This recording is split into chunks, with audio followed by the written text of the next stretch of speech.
Hello, my name is Nicholas Coelho. I am with the Bermuda Zoological Society. I am in charge of the Micro Forest Project around Bermuda. The Micro Forest Project is a reforestation effort from the Bermuda Zoological Society that aims to restore our native and endemic environment. About 80% of our environment, natural landscape, is filled with invasives. So what we have is a new method, a new novel approach to try to combat the pressures of invasives across the island of Bermuda. The Miyawaki method involves planting natives and endemics very close together, between 3 to 5 meters apart. This competition between plant species allows for faster growth rate, faster carbon sequestration, and less biodiversity loss.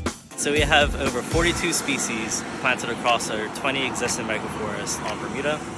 Some of these species include some of the fairly common ones, such as Bermuda cedar, Bermuda palmetto, Bermuda oglewood, but also includes some of the rare ones, such as racuma or maidenberry, yellowwood, 7-year apple, turnera, snowberry, and turkeyberry.